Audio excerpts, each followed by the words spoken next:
What's up guys, Joe Bennett, Redcon 1 head trainer, and kind of going over a couple cues as how to determine what is the best curl variation for you.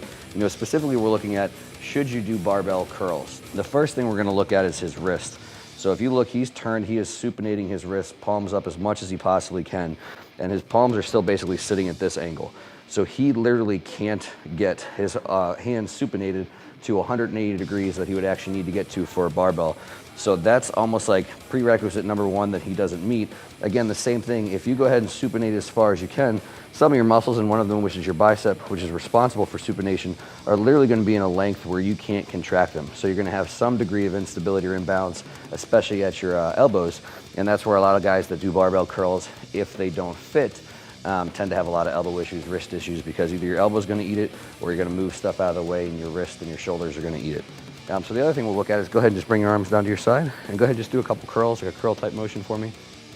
So if you look at the path that his hands are taking, he's going basically from an out to a slightly in path. And basically everyone's got a different, what they call a carry angle. So it's really the way that your forearm sits in your elbow joint. So literally the path that he's taking is slightly out to in. Unless he's literally going to bend a barbell in half, obviously he can't have his hands move from out to in when they're stuck on a fixed barbell. So go ahead and curl.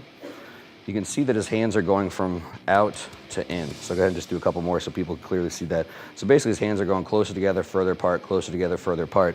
If he's holding onto a barbell, unless he literally breaks the barbell in half, if you do that, you win, you don't need to do curls. But if his hands go from an in to out motion and they're stuck on a fixed bar, basically what's gonna end up happening is people do this type of thing. So their shoulders and elbows, again, end up eating it.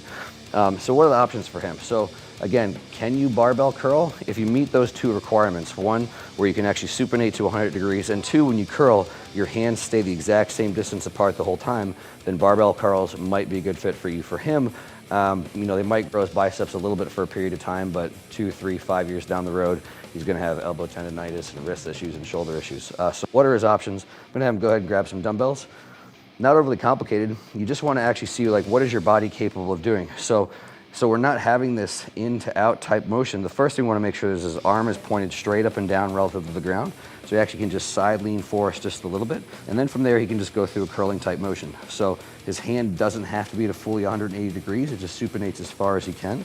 And this allows his hand to move slightly in and out without being fixed to another grip. And so then when we wanted to switch arms, all he would literally do is lean to the other side. Your checkpoint is make sure that your elbow pit is pointed straight forward, upper arm is straight up and down, and then you can curl.